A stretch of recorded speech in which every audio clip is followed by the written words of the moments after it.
Tuolumne County Area Neighborhood Radio Watch. Columbia, Groveland, Strawberry, and Twain Harte. In this short video we will cover: what is NRW? What radio do I need? Communication networks. FCC requirements. And how to join a group in your area. Neighborhood Radio Watch, NRW, is a community-based initiative aimed at enhancing safety and security in local neighborhoods. It involves the establishment of a radio communication network by residents to stay connected and informed about any community activities or emergencies in their area. Understanding radio types, requirements, and coverage. Know your equipment and what it will do. Citizen band, or CB radios, do not need a license to operate, have no fees and will transmit up to 20 miles.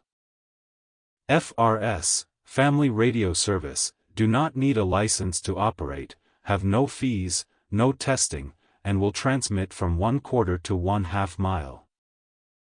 GMRS, General Mobile Radio Service, requires a license and a $35 fee. You do not need to take a test and it will transmit up to 25 miles and even further when used with a repeater system. Ham, or amateur radio, does require a license, with a $15 fee to take a 35-question test.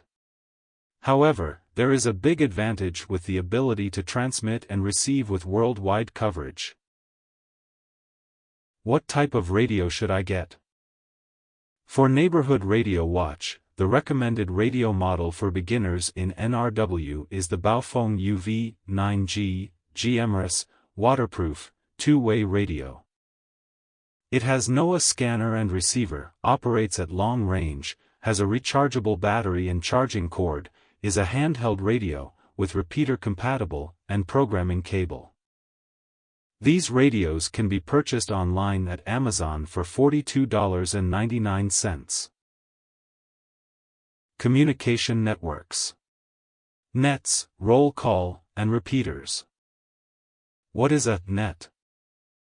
The word net is short for network.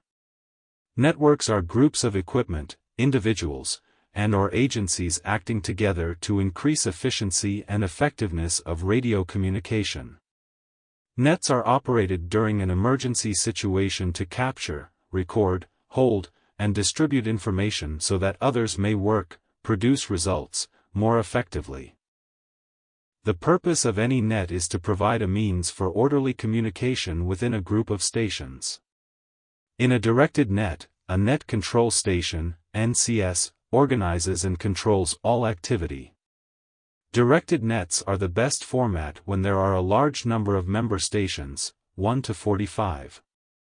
Nets are either directed, formal, or undirected, informal or open.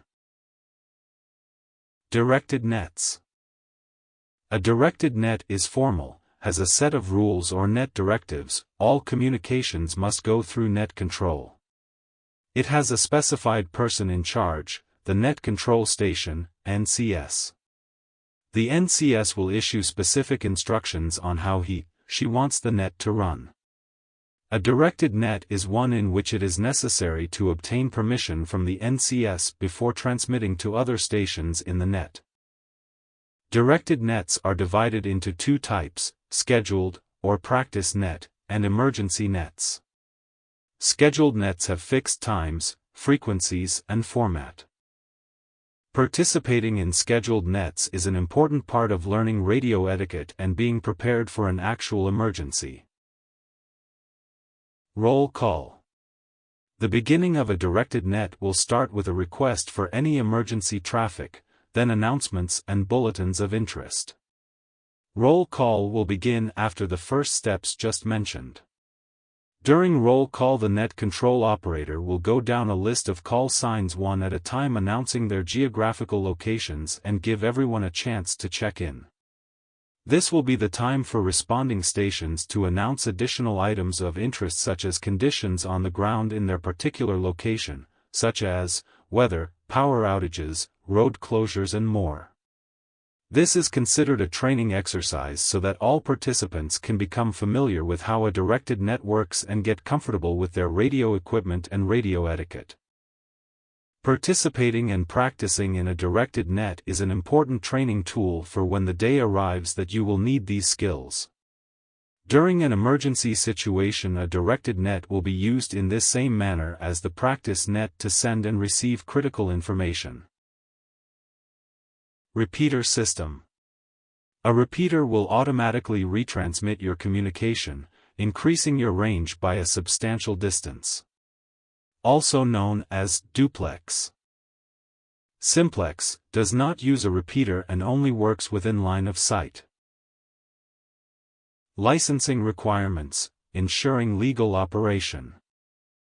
To operate GMRS radios legally, obtaining a license from the Federal Communications Commission, FCC, is a mandatory requirement. The GMRS license allows you and your immediate family members to use GMRS radios for personal or business purposes. This license ensures that the airwaves are not overcrowded and helps prevent interference between different users. Obtaining a GMRS license is a straightforward process, requiring the completion of an application form and payment fee of $35. The license covers a 10-year period and can be obtained by individuals aged 18 years or older and can be used by all family members, even if they do not reside in the same home.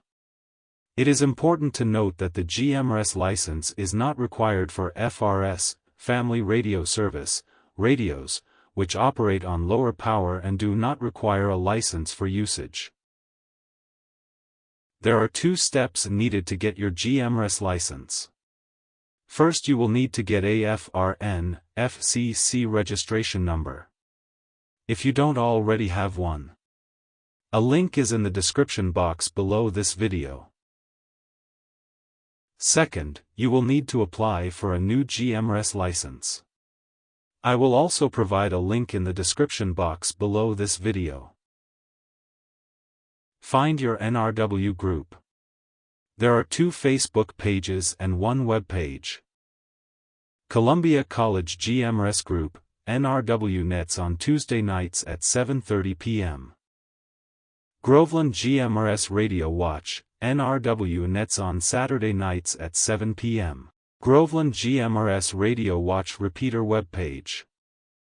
Twain Harte area, check in on GMRS, Channel 17, no repeater, Sunday mornings at 9 a.m. With the potential for massive failures of our landlines and mobile phone infrastructure, during a wildfire, there is increased interest in developing neighborhood-based radio watch groups.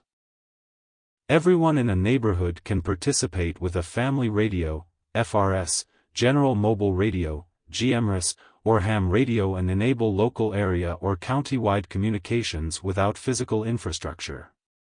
When all else fails, these radios will work. The cost of the radios range from $20, FRS, to $40, GMRS, to $100, ham. To learn more, please visit TCares, the Tuolumne County Amateur Radio and Electronic Society at http://tcares.net.